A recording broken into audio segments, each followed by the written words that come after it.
this week. I know you were expecting a fun little rollout, but nah, I'm going to bring it into a whole different ballgame. This week, we are actually talking to one of the few anglers that I definitely can say I always want to catch up to. He is a very well-known name throughout our fishing community in Florida, especially in the Panhandle and over in the Jacksonville area. He is a published author. He's a veteran of the United States Navy. And the man has quite the stories to tell you. So this week, we're talking with Paul Vancelette, and you're listening to Finding Demo Surf Fishing.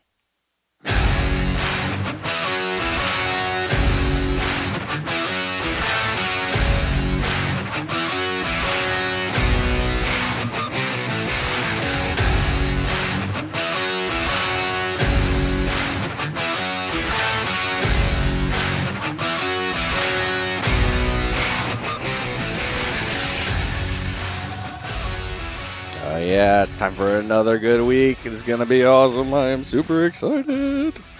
I'm trying not to convey that too much. Anyway, so like I said in the introduction, this week we are talking to Paul Vancelette, and he has a lot of awesome knowledge. If you haven't been following any of his stuff through the groups on the surfing area in Florida, you're missing out on some cool stuff. But not only is he a really phenomenal angler, he's also a published author. He finished up his book and published it this year, Fishing as I've Lived It. Phenomenal read, and I definitely recommend you guys take a look at it. I read it in a day, so it was a really good book. I couldn't actually stop. It was a lot of fun going through it. But one of the other reasons I really wanted to talk to Paul, besides that he's a published author and I want to talk about his book, he has always been lack of better terms, a coach and cheerleader of people in the Facebook community and the online presence when it comes to people posting and him kind of saying, hey, you're doing a good job, always giving advice and stuff like that. So now that I've completely introduced you to a ridiculous level, welcome to the show, Paul. Yeah, piece of cake, Brian. Yeah, didn't set you up at all, did I? No. So, as I started up what I was saying here, so Paul, a veteran of the United States Navy, author, angler, teacher, into the communication world guru, and a student in the world of fishing. And you wrote this really, it was a great book. I'm not going to embellish it. It's simple. It's a great book. Everybody, if you want to get a chance on that one. But you really poured your heart and soul into that book. How long did it take you to write it? So pieces of it had been written for quite a while. I mixed and matched and changed my mind on the direction the book was going. And then I kind of came back to a simple outlook of let's just put it all in chronology rather than modern day and then bouncing back to a memory of how come and what for. So the flow was basically a chronology from childhood, starting from a fish tank, little toddler age, and the memories I had of that, right up through current time. So it's broken into 15 chapters, and I kind of was a student of Samuel Langhorne Clemens, also better known as Mark Twain. One of his things that he gets quoted for in teaching are the teachers in the communities that talk to writers, try to make things concise. And so Mark Twain's famous opening line in a letter to a friend one time was, dear, I think his name was Samuel also, but dear Samuel, I was going to write you a short letter, but I didn't have time. So instead I wrote you a long one. To Twain. Yeah. So I kind of kept that theme. So this book is short and concise. I think every sentence has a meaning. Every sentence ties to the one before it and one after it and so on. And it's an easy read. It flows and you can be done in a couple hours kind of thing. And that's not speed reading. That's pausing here and there to consume what the thoughts or feelings conveyed mean to you, the reader. Absolutely. You nailed that one, man, because every time I was reading it, I was able to kind of paint the picture. I was able to see the scenery. I was able to kind of just feel what you were getting at, and a lot of it, and for me also, uh, being from New England, there's a few pieces in there that you had posted, and I was like, yeah, I know what that shoreline kind of looks like. Okay, I remember what this is like. Oh, all right. But it was really, really well described and really well put together. So, bravo on that one for sure. And you did. You're right. It's not a speed. It was very, very smooth flowing all throughout. Definitely left me questioning a couple times, like, wait. There's more here. So I almost felt like it was like, oh, he's setting up a sequel. All right, I can follow on that line. I'm going to highlight that. So, why did you want to write a book? So I mean, I can go back into the 80s. I was actually had published some or had articles published in Stars and Stripes newspaper, the Armed Forces Network newspaper. Good old AFN. I had done yeah, I had submitted some articles that I had written, and they took them and published them. And the accolades that come with that, attaboy, free chow for you tonight. Yeah, well, no kidding. Nobody pays anyway. Yep. Yeah. And then in the 80s, I got two different articles published in Chesapeake Bay magazine that were a big hit, and lots of feedback. Now, again, kind of bear in mind, this is way before internet and social media. So this would be postcards or actual letters coming into the editor that they would forward. So I'd get a little stack of thank yous and whatever. So, and then my daughter, she's needled me through the years. Dad, when are you going to write a book? When are you going to write a book?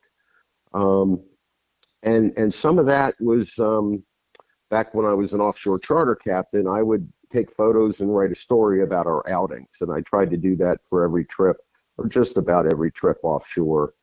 And all of that would go up onto my charter website. So that was about as high tech as I was back the year 2000 to 2010.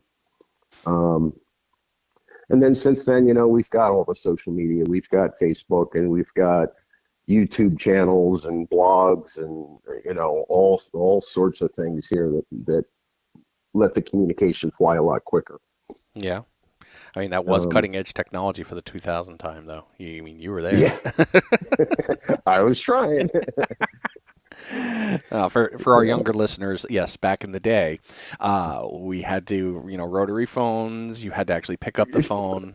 There was actually no call waiting for many years. It was either it was busy or it wasn't. So, oh yeah, you're welcome. And you didn't know who was calling you. Right? Oh, you just had to pick up and say hello. And that's where this comes from today. That's why it's hello. I mean, we still get caller ID, and we're like, oh, I know who that is. Hello? Like, dude, you knew it was me. What's up? Yeah. Oh, that's perfect on so many levels. Was it easy for you to put yourself out there for the world to see in your book? So there, it is a very personal story being told. And there's definitely sharing my feelings, but I'm hoping that it made my book more sincere.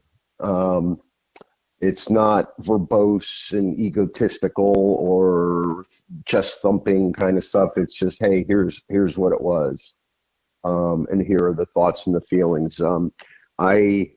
In hindsight, not knowing it then, I mean, it's always a hindsight thing. When I realized that I grew up a little bit different than so many of my other friends and so on, and that, as it says on the cover of my book, a fatherless world. My parents divorced, and my father passed away about 6.5 years after the divorce, and we had moved from, at the time, Rochester, New York. My mom took my brother and I down to Philadelphia area so she could start her life over again. So, and again, back in the 60s, it was hard to, you don't jump on a plane. We would do Greyhound bus kind of thing. So my brother and I would do a Greyhound bus ride from Philadelphia to Rochester for Christmas, or he would drive down for Thanksgiving, and we did that for for the duration of the rest of his life. He had a sudden heart attack, literally picking up his coat, getting ready to go to work in the living room, and again, CPR wasn't a big deal back in those days, and there's all sorts of what ifs tied to that stuff. But it was what it was. That was the deck of cards I was dealt, and I did go into it in the book as far as when I wanted to go out for sports, you didn't have a father to drill you to be better. You'd be the blocking dummy for the neighbor's kid and their father helping his kid get better. So a lot of accidental learning, indirect learning, which taught me to just survive with trial and error. So that's been a theme, I guess, the rest of my life. It's like I'm not afraid to try anything. Failure is expected, and then eventually it's going to succeed. Yeah. It's one easy way to win or learn is to fail, and it's okay to fail. Yeah. I don't understand why people are so scared of failure. It's going to happen. Well, it's okay. It's quite okay. Yeah, that one always got me. I don't know. We could have a whole show on that alone. So but got to go on this one. All right, so you got a real long history of fishing laid out in your book, and we've definitely hit a few pieces on that. And you left it open really well. And again, from when I read it, what was it, 2 months ago? I read it when it came out. So after reading it and seeing what you've done since, now you've got the new boat, you're playing with some new fun stuff. Where's the future taking you with fishing right now? So my deepest respect and hats off to the inshore fishermen, the guys that are doing the marshes and the estuaries and the skinny backwater areas. That's a heck of a thing to figure out. You hear that 90-10 rule, 90% of fish are in 10% of the water. Well, I've almost completed finishing mapping out the 90%. See, you're already there. I mean, you're already winning. Yeah, I know exactly where there aren't fish. So I'm taking that on as a real challenge. Inshore fishing is definitely a multi-generational thing, and you've got your uncle and grandfather that's got you to his favorite little honey hole, and this is where you go in August, and here's where you go in December. There's a lot of that as far as fish movement that isn't so straightforward. So it can be a really kind of unique style of fishing that I'm appreciating more and more every time I'm trying for it. But I'm not discouraged. It's just a wonderful challenge for me right now. Yeah, it's been fun watching. That's definitely for sure. So while you were writing, how fun was it going back through your memories, though, to get the story out? I've got boxes of old photographs. My father worked at Eastman Kodak Company in Rochester, New York for over 33 years. And so his department always got the latest and greatest camera memories of different things. And, basically what I tried to do was, hang on to the feelings that were associated to some of that. And then the feelings, I was feeling happy, I was feeling sad, I was feeling confused, whatever that happened to be. It lets some of the details roll back in, or at least my interpretation of what I was thinking was going on. And so some of that I did capture into the book. One quick example without spoiling the chapter completely. When you're a little kid in a snowsuit in Rochester, New York, and it is demanded of you to keep your feet on the rubber mats and off the seats. Little kids can't see out the windows anymore. So there's so much of my life in the wintertime where I was only looking up diagonally out the window. Yeah. And I would know where we were going based on the phone wires and telephone poles or traffic lights, which was the only thing to see. So it's things like that I was like, I see a picture of my snowsuit, it would rush back in like, oh yeah, riding in the car every time was horrible. Oh man, and back then when they didn't have the what was it, the the seatbelts and all that fun stuff. Oh There were yeah, suggestions. yeah. No, we didn't have seatbelts until, gosh, mid '60s, I think. See, Um, people are they don't even yeah, know. yeah, they don't. Yeah. Oh, we used to lay up on behind the back seat in the little angle to the back window up on the back deck, and just thought that was great, not realizing that was the perfect catapult spot for any kind of head-on collision. Oh, that's Uh, funny and sad all at the same time. yeah. I mean, granted, I'm a kid of the '80s, so we only had what I think we had the lap belt ones, and then the other one was your mom's arm. It was either she stopped you or she was reaching back to shut you up. One of the two. Yeah. It's amazing how long their arms could be, right? When they wanted to Oh, smack you in the mouth. oh yeah, and you always thought, okay, if I sit behind her, she won't be able to reach me. No, no, that's prime zone right there. You're done. Oh man. So I'm kind of alluded to it because I do feel like I was like, man, there's more. Is there more to the story that you're thinking about writing later on, or was that just, hey, it's a one and done?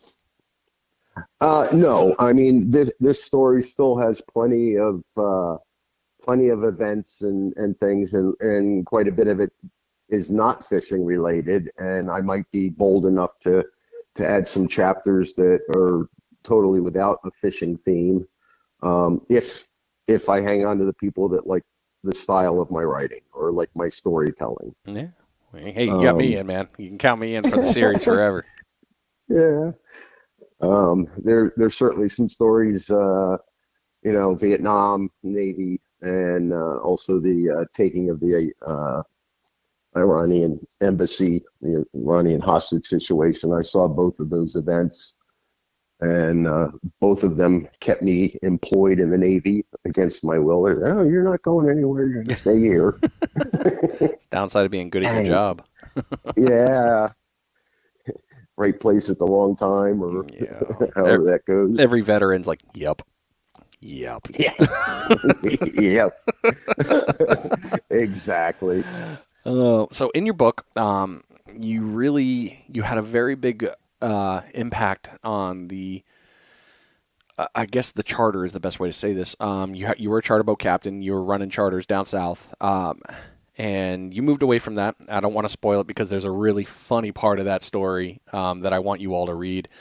Um, I can see it all in my head right now, and that damn creature. That one swims by me. I'm always going to remember you for that story. I'm like, yep, yep. uh, Oh man.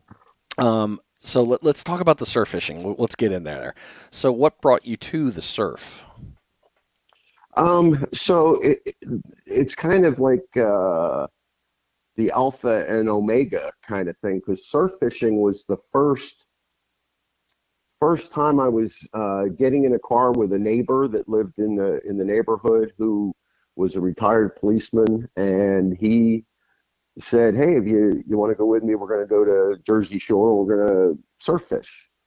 And I heard the word fish, and by that point in time, I'd been fishing all sorts of other things, but fishing the ocean, this was going to be a brand new thing. So I said yes, and make a long story short, um, at least that whole summer, part of the fall, back to school and stuff, so that resorted back to weekends. I was going with my neighbor and a couple other kids, and he was taking us out on the beach and showing us how to surf fish. And he was maybe ahead of his time, or this is the way all the old timers used to do it. You stared at the water and you figured out currents and cuts and troughs, and where the rips were and all of that. This is what he did, and he could walk us what seemed like miles. I'm sure it wasn't that far, but he would walk us up and down the beach until he found his piece of water, and then we would set up. Now, Jersey, we would catch a lot of bluefish, also the big flounder, the fluke they call them up there, with the bucktails. And so he'd say, "Okay, we're going to go for bluefish," and it always amazed me. He would call the fish that he was after, and I think that was a very early impression about being content catching what you're targeting. Okay. Um, Not an easy thing to do And there sometimes. It's like, oh, I'm going to do this. yeah, Are you, though? yeah. And I wasn't in the position. We retired. We had a house built and moved in, and money's all of a sudden much more important now with a lot less of it.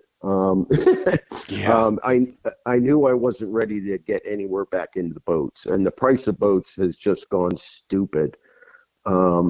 Even from the year 2000 to now, 20 years later, the same boat 20 years ago was significantly more budget friendly. And I can't say the technology of the boats has changed that much. It's like, okay, things get more expensive when they get better, but we're still talking fiberglass. We're still talking, okay, four-stroke motors. I had four-stroke motors in 2000. So, I mean, some of this might all have gotten a little better and more reliable, but it isn't like it's brand new technology. It's not like we're now buying Kevlar hulls and fiberglass is, a thing of the past kind of thing. So it's still a fiberglass boat, and it just kills me to see the prices on some of that these days. So I wasn't in the market. And so quite comfortably, I say, well, you know what? I'm going to surf fish.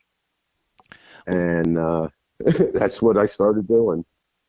So in talking about boats, the technology hasn't changed. And you're right. They're just like, hey, we're going to keep throwing money at this and money at this. I mean, a Kevlar boat would be kind of cool. I mean, impractical maybe, but it would still be kind of cool. I might buy one. Yeah. Well, I mean, I think you can get the Uber custom stuff that will be Kevlar lined or whatever, but it's not a consumer boat yet. Right. And that in itself is a niche. So I get that. Right. Okay. So with the boats and the running there, so that brought you to the surf. All right. That's a hell of an Yeah. easy transition. I was like, all right, well, fine then. We'll just do it that way. hmm What are your thoughts on the surge, though, to the sport of surf fishing? Um, so what I'm going to claim there's a surge in everything. I think, there are rock collector groups now that are 10,000 people strong, where back in the day, if you were a rock collector, you were in a club of 200 people. Yeah, it's true. Um, so, I mean, you've got social media again and YouTube. Uh, some of that makes it easy, makes it look easy, or it makes it look less scary. And you've got people that are like, hey, I can try that, or I can do that. Um, Also, the gals out there. I mean, I think women in this sport has exponentially been going up, which is awesome. And guess what? They can catch just as good a fish, if not better. Women are outstanding students. When I was offshore fishing, and I'd have three couples, three guys and three girls. The women would listen to the instruction on how to release the bail and keep a little thumb pressure on as we're dropping down for bottom fishing. And the guys all had, oh, I know what I'm doing, and they would bird nest. Yeah. Right? So there's no such thing as the weaker sex in any dimension to my view of this stuff. The technology in the rods, surf rods, the graphite and all the technology and science that's gone into modern rods. Just about everybody, young children or teenagers can throw 100 yards with your average surf rod these days. So it's you can reach the fish. So there's no he-man advantage to any of that sport now. Yeah. Speaking from experience, I mean, we fish together. You fish with Abby, my daughter. I mean, Sure. they're just growing and they listen so well. They are becoming better anglers, and it's not only from us, but also the other people that we see. Because back when you were a kid, obviously big difference between when I was a kid in the '80s, but also similar in the fact that if you were going to learn how to fish, you had to go with somebody. You had to learn from someone. You could do trial and error, sure, but it was easier to learn from someone. Whereas nowadays, I want to learn how to underwater basket weave. Yeah, go on YouTube. All right, cool. I Yeah. want to learn to surf fish. Go on YouTube. Exactly. You get a leg up, but it still doesn't compare to the uh, interaction, human, face to face, the people teaching aspect of it, and that is something that there's something to be said about that, especially Yeah, and where then you're going. that's where groups like Facebook come along, and you say, "Hey, I'm a newbie. I'd like to do this or that." I mean, I know that you're the Panhandle group over there. I mean, there'd be a half a dozen people saying, "Hey, meet me here Yeah, on Saturday," and hold their hand right through the whole deal. And I do that quite frequently over here. I mean, heck, I have people walking the beach, and I get a fish on, and I start shouting at them to come over and take the rod. yeah. And I'm going to start filming some of that because it's absolutely hilarious. Um, you get somebody dog walking, and all of a sudden I'm holding the dog and they're holding the rod, and they don't know what to do. At least I've had dogs, so I know what to do with the dog. Yep. Like you better figure it out because I got your animal here, and you better bring Yeah, that fish in because there's going to be a yeah. trade off here, one or the other.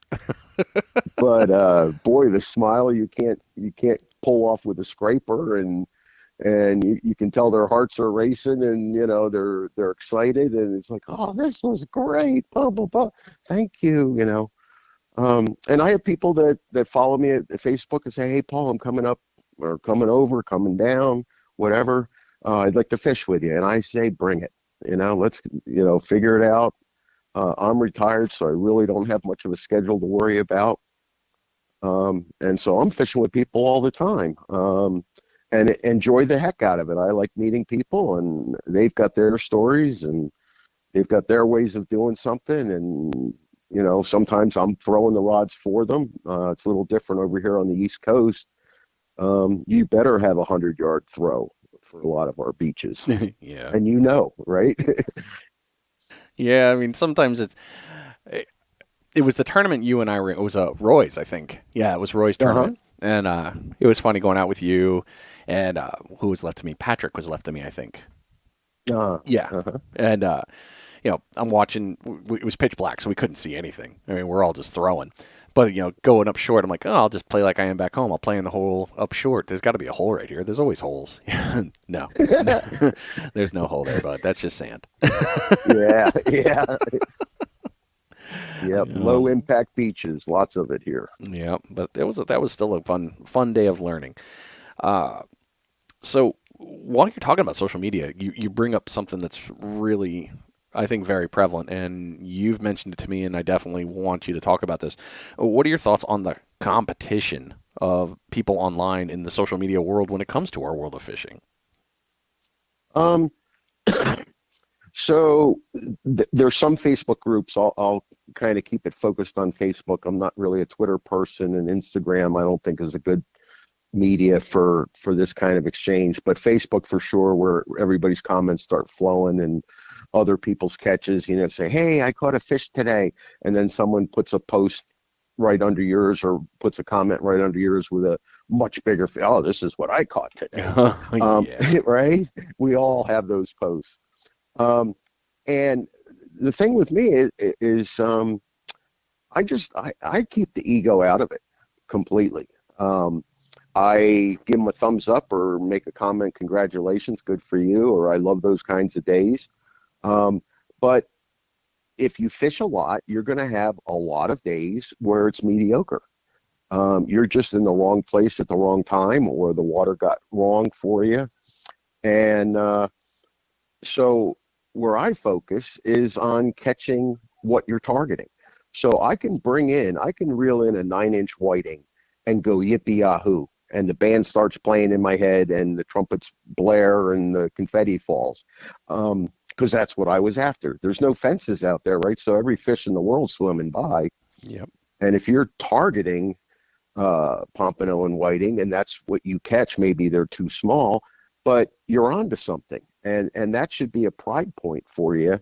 And now you just have to hone in. It's, trust your gear, trust your cast, trust. There's a whole long list of trust. And now you just have to pick a better piece of water, where the bigger school of that species happens to be hanging out for the next couple days.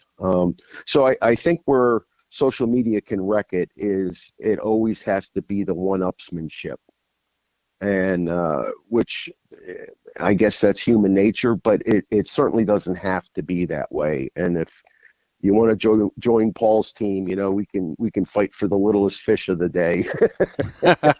Those are the fun days. I don't care what anybody says. Who can get the worst fish? Oh man! All Mhm. right, you're making this fun now. I'm gonna find the tiniest baby catfish out there, and oh yeah, it's gonna be on. Exactly. Damn catfish. Dang catfish. Yeah, but hey, you got to catch them. And I will say, as much as I talk crap about a catfish, I am happy for a catfish because a lot of times that catfish meant no skunk. So I'll take it. I'm never sad about that. Yep, minimum definition of no skunk. Yes, I keep the bar low. Exactly. Exactly. So you routinely fish the public access is where you're at out on the East Coast, and you have routinely mentioned it how you get swarmed by people because the beachgoers are all going to come out there, and that's just the nature of those areas. It's not a lot like here where I've got I'm fortunate in the fact that we've got the national seashore. There's accesses, but then I know I can walk a half a mile and no one's going to follow me. And you guys out there, you have a tendency of, people are just going to come to the beach. They're going to be around you. So when you're doing that style of fishing with people around, how do you deal with it? What do you do? Um, I've had this year one horrible experience, and I was at a state park in St. Augustine, and I just got so overrun with people. And I actually had people walking at low tide across one of the inner, closer in sandbars that saw my line, picked it up, and put it over their head and kept walking. Um, Yeah, not good. yeah, not good. Um, and/or surfers that could have cared less, and they definitely were riding their surfboard all the way in through my lines. And the little fin on the surfboard is enough to catch a line sometimes, believe it or not. And the rods are going off, and he's got three of my lines uh, trailing underneath his surfboard, and that's just miserable. Yes. Um, and it's a day ender for me personally. I just get so irate about it. I struggle completely to find something positive about an event like that. So I'll reel in and go. My head's not in the game anymore, and shoulda, coulda, woulda, and all that kind of stuff. And it seems like the further away you try to walk, you're meeting up with other people that try to get away from it all. Even swimmers. I mean, they don't want to swim in the masses, but boy, they don't have a problem putting out a towel, 10 feet from your sand spike and going straight out to go swimming. Yeah, that's true. But there are some things I've done. So the state park up here on Amelia Island, or Little Talbot rather, Little Talbot State Park. It's one of the precious beaches that doesn't get a lot of foot traffic or swimmers, because it's a beach they've left alone. So the storms can destroy it, move driftwood all over the place. I mean, it's a raw, untouched beach, probably what it was like 100 years ago. Versus anything down Jack's Beach and any of the high population beaches where, oh my God, there's a piece of wood, we got to scrape it off and smooth out the sand and replenish the sand and totally put it back to perfect sunbathing condition. So I stay away from all that. I won't go there. Way down south again, there's further south, I'll go down to Matanzas Inlet and not quite Palm Coast in a day. When I'm driving an hour and 20 minutes to get to a fishing spot, it's kind of takes a little fun out of it right then and there. Oh, If yeah. you're trying to do sunrise, right? Yeah, that's a painful drive right there for that. Yeah. So, But yeah, so you basically you kind of do the same mentality. You know where people are going to be and where they're not going to be. right, right. But when you are swarmed, you try to do the good thing. You try to keep your head in the game. But when you just get overrun, it's like, all right, we're done. There's no point in this anymore. Yeah, exactly. I mean, the water, you can just take a deep inhale and smell 15 different suntan lotions, and you see the oil slick in the water, and Yeah, it's choking out the whiting. They're like, no, yeah, I'm going out another 200 yards. Yeah, yeah. that makes a lot of sense. And I know. The funny thing, with the coast, and I know anybody that's listening to this, if you're on the coast, you know this like the back of your hand. Your tide changes every 6 hours. Whereas here in the Panhandle, we get one. We get one high, one low, and that's all we get all day. So it's a little bit of a funky thing. But if you're fishing out in Jacksonville, especially in that zone, it's normal for you to start with your rods really close to the car and then walk them out about 80 yards to where the water's not anymore, to walking them back to your car. Yeah, yeah. Because that tidal swing is real, and it's amazing to me to see how the people, the beachgoers react to that. Because like, oh, the tide's down, and then they put their stuff down there. When the tide starts coming back in, it comes in quick. It's not, it is gradual. It's 6 hours, but it is still a very quick turn. It will come up on you before you know it. And then you see them pushing back, and you're like, no, no, no, no, no, no, no, no. This is my little plot. We have a virtual unspoken agreement, right? But unfortunately, a lot of that gets crossed, and it turns into something bad, which it never is fun on the negative side. And I know you've also had that a couple times where there is a negative interaction with a beachgoer versus a surf angler, and it's just not a fun thing to deal with. Yeah. I've had people that rent the house and they think that, they've got it for 2 weeks or a week, whatever it is, and they think everything straight out from their back porch is theirs. Oh, yeah. Or part of what they rented. And I had this one gal, nice as could be, but she says, sir, I'm letting you know I've called the police and they're on their way. And, if you want to avoid being arrested, please pick up your stuff and vacate immediately. And I'm like, what? Cool. Who was it? Oh, I'll wait right here for him. I'm really excited to see who it's going to be today. Yeah. I said, I heard you, and I spoke softly, calm, and cool with her. I said, I understand everything you're saying, but it would have been a little bit nicer if you said all this to me before calling the police. Oh, well, I have to do that because you guys don't move. And I said, well, that's right, because we don't have to. Yeah. I hate to break it to you, but Florida law, here we go. Yeah, exactly. And I'm actually glad that a lot of people are finally, a lot of the anglers are starting to keep that law a little bit closer to the hand. I know about this time last year, I saw a lot of interactions, and then a few months ago, I wrote that article about, hey, look, we can get along, but also here's the rules. If you're at the high tide line and it's in a public beach, you're within the right. If they interfere with you, they're in the wrong. So you can have the nice conversation and say, hey, look, per the law, I appreciate what you're saying, but I'm in a public beach, and according to this, I'm legally allowed to be here. You're welcome to sit with me. We'll happily fish together for the day, but you're not going to like how this ends. So Yeah. we good? Yeah. Exactly. Yeah, it's tough. It really is. So let's get out of the negative there. How do you plan your fishing trips? So I'm an engineer by trade. After the Navy, I got a computer science degree. I've always been around computers and programming and all that. So I love Google Earth. I love Google Maps. And I also use the Navionics nautical charts, which I have on my phone with one of their apps. And I study the best I can with the newest photos that I can get a hold of to look for terrain. And I can tell you before I get there whether I'm going to a high impact beach, meaning that it drops off quick into deeper water, or if I throw 40 yards from this house that's on Google Earth, if I throw 40 yards a little bit to the right, I'm going to hit a hole that may or may not be there, of course. Right. But it's a terrain that not only showed up on Google Earth in the darker water zooming in, but it also shows up on Navionics as far as a deeper tide or a deeper terrain line, contour line in the water.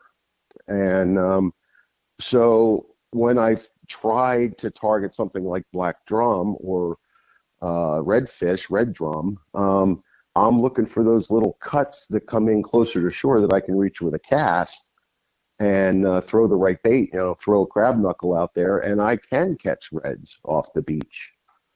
with finding some of that little bit deeper water. So I love the technology to aid in where I want to go. When someone says, "Hey, let's go to Volano," parts of Volano went through a beach renourishment thing.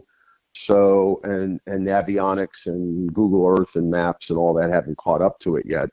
So there was been a couple disappointment outings, but the state parks, they don't get touched. So when I've got a couple spots at a couple state parks that I really like, I'll call them my honey holes, because I can find a little bit deeper water, and or enough of a terrain or some rocks even that are out there that I can spot with Google Earth, that gives me an edge, I think, to find something a little more fishy. Fish they like structure, right? So I've done a couple of YouTube videos where I've called it like an interesting piece of beach, and some of that was a direct result of spotting it first online and then going and look for it. And I actually found a couple points that came all the way to shore where water was coming from opposite directions and creating these little pyramid upwells of water, and that was just full of whiting. Ooh, sorry. Yeah. I'm like, taco bar much? Oh yeah. I love them things. Yeah, that was a period of time I was fishing with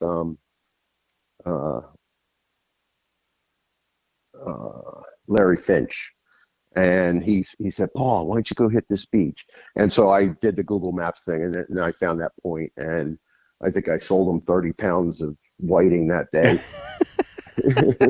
I mean, it was just amazing. It's not a bad day right there to be able to give to Larry. Yeah, not a bad day at all. Yeah. That man has a magical voodoo, and it's really interesting I've enjoyed speaking with him. The couple of short conversations I've had, but he's a wealth. He is. I wish, and I know this is horrible. Somebody would be like, "Oh, intrusion!" Like, hold on. It's sometimes I wish we all had USB ports in our brain. So I'd be like, "Hey, give me that, all that. I want that here." Yeah. Can I download, please? Yes. Larry surprised me actually. The last time we were at Roy's, he was like, "Hey, I'm this old. I'm not going to be here forever. I'm going to share my knowledge." And it was like, "Oh, you got a spare room?" Yeah, exactly. I'll go with you every day, whatever you want. Yep. That's fishing knowledge right there in itself. Yep. You were mentioning a Navionics. Is there a specific app that you like for Navionics, or is it just that one? I quick look through the store there. I didn't see. I mean, you type in Navionics into the App Store in the Apple world, and you're getting just inundated with a ton. I think the app is called Boating. Okay. So for me, I'm going to end up saying boating, but okay. Yep, because that's what I said. Yes, for all of you now, that's how I hope you see the word boating and you see boating. You're welcome. Yeah, boating. Boating sounds more, very, very bougie. But yeah, and it's a subscription thing. I think it's about, I think worst case, and I've signed up for it, it's about $39 a year. And you can refresh your maps, your charts, every time you open the app. It's a refresh and update to the whatever zones that you've picked out. And I think I have most of the East Coast and Panhandle covered, partway into Alabama even. That doesn't shock me. Eventually, I'm gonna find a way to bribe you to get over here. I know I will. Oh, I'll tell you. There's some awesome people over there, just simply awesome people. And I stay in touch with them. We message and happy birthdays and all that kind of stuff. So, I mean, it's not all that far, right? So, I mean, you've drove over this way enough. It's just a matter of picking the right time and doing it. Yeah, just come out for this. What is this fall? We're going into winter. Just come out for this. The spring pompano run. I mean, it's not that good, but it's kind of amazing. Yeah, I was gonna say what?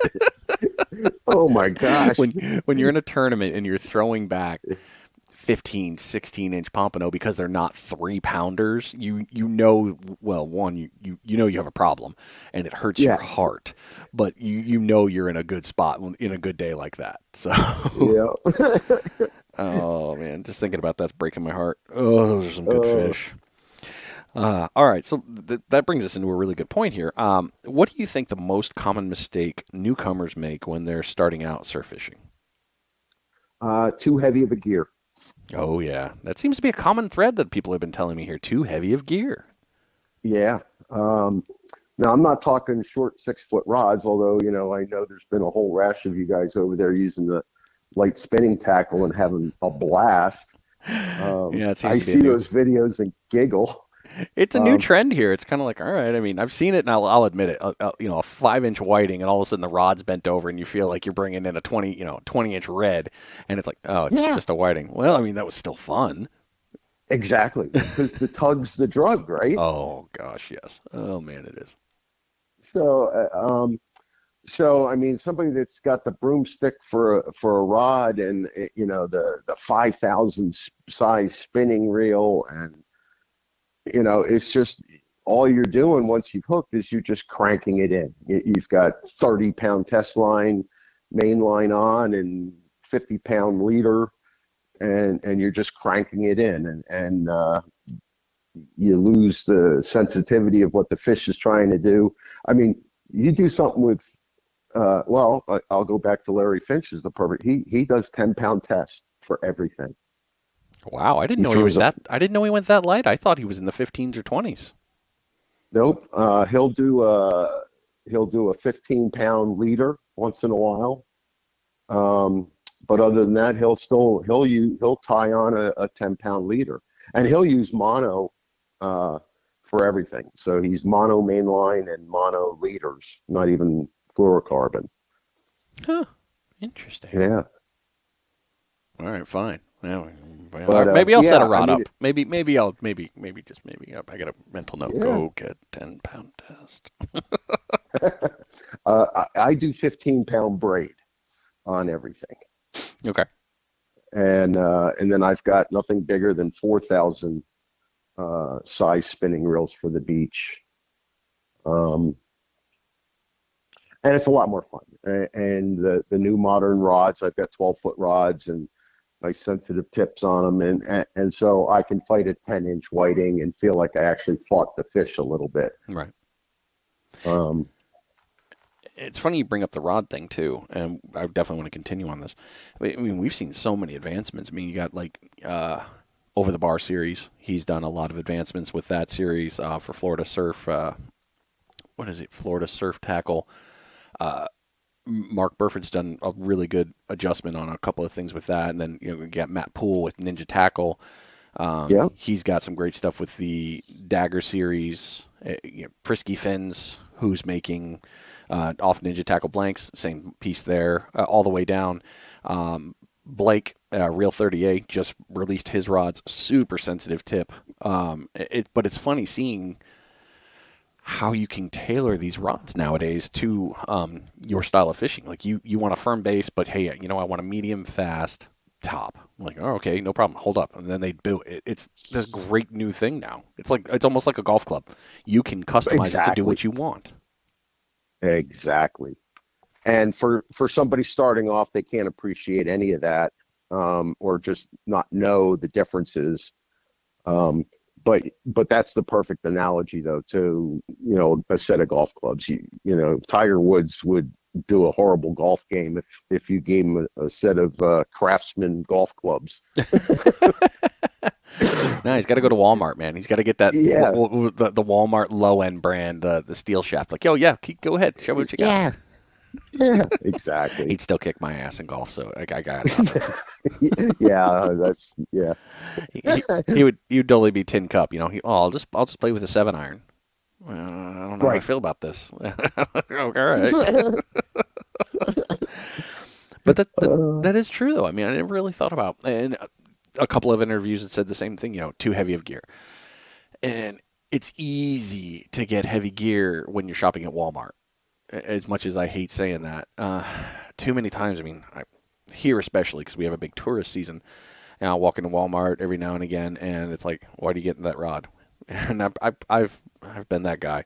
Hey, what are you getting there? Oh, well, why didn't you check down the street where the tackle shop's right there? Oh, yeah, they're cheaper. Oh yeah, and they'll spool your rod. Oh yeah, and you can Yeah, get rigs. Oh, and bait. It's like, come on, man. exactly. You don't always need these certain rods. You don't. But on the same one, you also want something more than the 6 foot ugly stick for inshore that you're taking it to the surf. You're going to want something more than that. It's just Yeah. not the same. But if that's all somebody has to start off, or it's a young kid, that's all he's got, it shouldn't prohibit or slow his drive down to go surf fishing. That's for sure. True. And I guess I should correct myself. With the 6 footer, if you wanted to play the short game, you're still going to catch fish. You got whiting, the occasional Spanish mackerel run through short. They do. Sometimes the Yeah. reds run in that one. I mean, if you can just get your rod, if you can get yourself into the churny mix of the surf, you're doing pretty good. Um, you're probably gonna get something out of that, but it comes into there's the other factors too. So I guess more the I'll eat some crow and say, yeah, I'm being an ass. But I'd No, like you to get a bigger rod because that way you can go out further because you can throw a long rod short. You can't throw a short rod long. exactly. But you don't need to go crazy on certain rods and gear. You don't need an 8,000 series reel. If you got one, that's what you got. Hey, it is what it is. My first, I think it was the Pen. What did I get? I bought the Battle 3. The 10-foot Battle 3 was one of the first ones I bought. And it came with an 8,000 series reel. I'm like, the hell am I going to do with this much line? What am I going to catch with this much line? What do I do? Oh, but I understand where you're coming there. Oh, sorry. Yep. As I digress. So Jacksonville, we talked a lot about it here in this podcast. I know I've mentioned it before in other interviews. Great fishing there. Really fun differences. You can really target the same thing like here. Blues, flounder, whiting, and the whole spectrum. You're still going to get it out there. Your seasons are a slight different from ours, but not by much. But with all the time you spent fishing out there, how is it different from the other places that you have fished? Um, so even one beach to the next here, I look at fishing spots like a golf course, and I don't golf. But there's no two golf courses are the same, That's a fair analogy. right? And so no two beaches are going to be the same. And then you throw in any kind of tide differentials and stuff. The same beach is going to be different several different times during the day. Um, Water clarity, though, that to me is the real set off. And I would say Jacksonville more times than not has dirtier water, and it makes it very tough to target the Pompano in particular. They want clean, clear water. Um, they're not going to go zooming into the ugly stuff. Little ones will. The little ones will use their nose more, I think. My hypothesis here, because I can catch a lot of short pompano in dirty water, sandy brown chocolate milk water. They seem to sniff it out and go for it. But trophy size, keeper size pompano, that's clear water, clear, clean water, because they are sight driven. And when they're in a school, they're going to zoom out ahead. I'll race you to the food, and they grab and go. And the hook's kind of an accidental thing on them. I mean, there's a lot of times where that rod's going and the fish isn't hooked yet.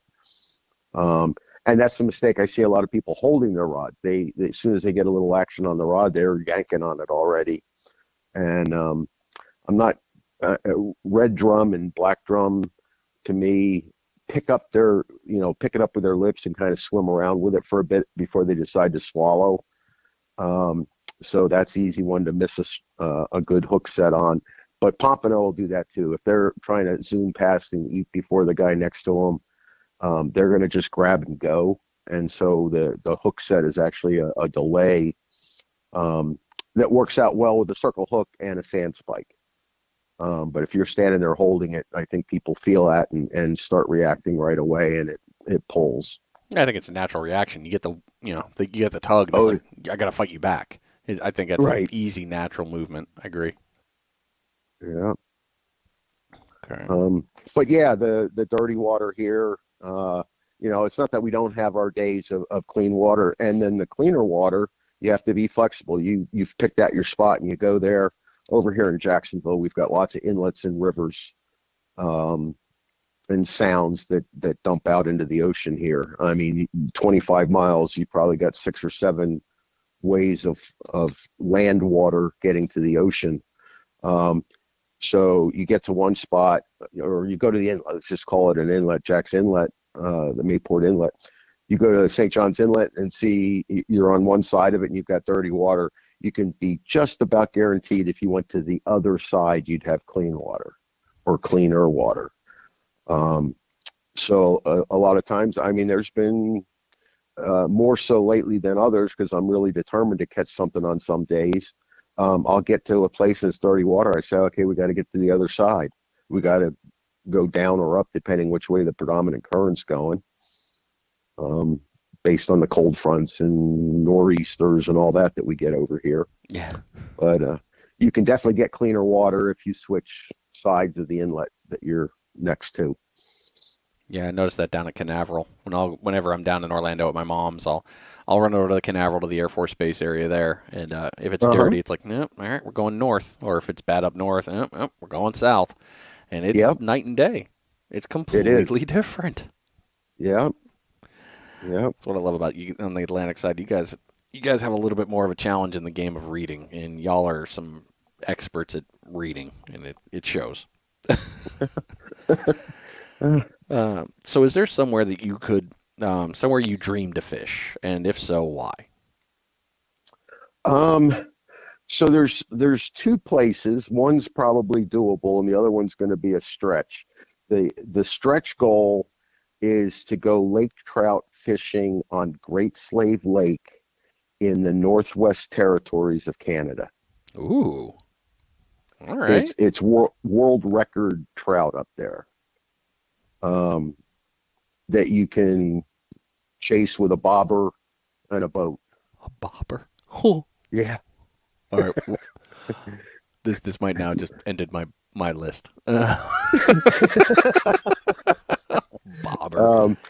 Yeah, there's YouTube videos up there, and I mean, we're talking massive lake trout, and it's a long lasting fight, and I just I can picture myself doing it, and it's like, okay, I mean, you're going up there on a seaplane to get. I mean, there's no roads, there's no roadside restaurant. I mean, this is primitive camping kind of thing, and you get flown in and they pick you up later on. It's literally in the middle of nowhere up there. Um, That sounds so that's on glorious. my, That sounds yeah. wonderful. Yeah. Uh, yeah, look that up. You'll be surprised. And then the other place is doing sight fishing on like a technical poling skiff down in the Keys. And that is certainly something doable. Um, just hey, look over here, there's a snook, or over here, here's a nice big bonefish, or even tarpon. I mean, they're down there sight fishing tarpon, and uh, so I think that's really cool. And again, I'll go back to my dirty water here. uh, to be able to see the fish that you're throwing to is something you don't get to do in the ocean very often up here. Yeah. I can imagine that would be a lot of fun, man. That just sounds fun. Yeah. All right, so let's tie this one down here. We've definitely, this is probably the longest podcast I've had. This is even better. What advice would you give to someone starting out in their surf fishing adventure? Keep it simple. Um, it doesn't have to be a double drop or loop rig. It can be a single hook. Um, a lot of times people might not have the right weight, and so they experience that whole tumbling. I mean, we have significant surf over here, right? Obviously, most of the time compared to the panhandle. So people can get frustrated when they've thrown something out and all of a sudden they're lying sideways and washing up on the beach, 50 feet down down the sand on you. Um, so the right sinker, and I love Chip's Sputniks, by the way. Glad to give him a plug. Um, but the right sinker and getting the hook out there with some bait. Now it can be a shrimp. Every fish in the ocean eats a shrimp. So if you're brand new to it, use shrimp. Fresh dead shrimp is fine. I'd stay away from store-bought frozen shrimp. Um, but fresh dead shrimp from a bait shop, circle hook, and some weight to keep you put, you can heave out there and definitely get your line tugged on. And then study what it takes to start focusing in on whiting and pompano or black drum or red drum, because they do have their favorite foods, and you can start tossing that to them. And another very successful plug is, for me over here, is fish bites, and I think it's a similar success to your fish gum over there. And I know we've got some guys over here using fish gum, the synthetic baits. Inshore guys have been using synthetics for 30 years, maybe longer, right? How long's Gulp been around? Oh, yeah. Man, right? Can't go anywhere without seeing that name. Yeah. And so I think the synthetic baits are still, even though they've been around 20 years or whatever it's been, I still think, another 20 years from now, somebody will actually, you use real shrimp?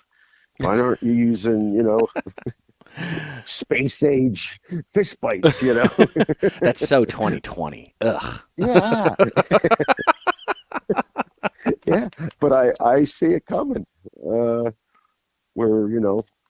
the live bait and dead bait, real bait, might be passé someday. They can have that. I have no problem saying, yep, fish bites, fish gum on this line, shrimp on that one, sand flea, crab knuckle, clam. What don't you have? I don't know. Whatever they're not going to bite, I'll figure it out today. Yep. And scribble out another part of that 90% of the water. Exactly. Well, Paul, thank you so much. I really do appreciate you coming on, man. I know I had a couple of fun technical difficulties with this, and I appreciate you rolling with the punches on that. And I know that this wasn't expected, because we were like, hey, we're going to make this happen. Like, we only talked about it a couple days ago, and I'm glad that you were able to run through this with me. But seriously, thank you. I really do appreciate it. Yeah, I appreciate it. And plenty of time for Christmas yet. Order my book. Yep, absolutely. So, ladies and gentlemen, you can definitely find Paul's book on Amazon. It is an ebook. You can it's all on Amazon, so you can get the Amazon. You can get it on there for ebook, paperback, and I know I'm forgetting one there, aren't I? No, well, locally over here, Fish Bites Trading Post has hard copies for sale at the register, and Amelia Island Bait and Tackle also has paperbacks for sale. There you go. And that makes a great stocking stuffer, ladies and gentlemen. I definitely enjoyed the book. It was very much so worth the time. It was a very educational, but also a very fun adventure to read about. And all I'll say is, if you start reading about dolphins, it gets fun. Just keep looking. All right. Thanks so much. I appreciate you, and I look forward to talking to you again soon. All right. Well, thank you, Brian. I appreciate it. Oh, no problem. It's been good. Ladies and gentlemen, thank you so much for coming on this adventure with us this week. It was a really good conversation, and hopefully you picked up a couple of nuggets of knowledge that will be able to help you out. So as always, please like, subscribe, and follow on the platform that you're on. You can find this podcast on pretty much every platform now. I finally figured out how to get it out there. So share it out there. Somebody on this in our happy fishing world could definitely use this knowledge. You know they can, and it's going to make everyone better. So thanks for sticking around. You've been listening to Finding Demo Surf Fishing. We'll see you next week.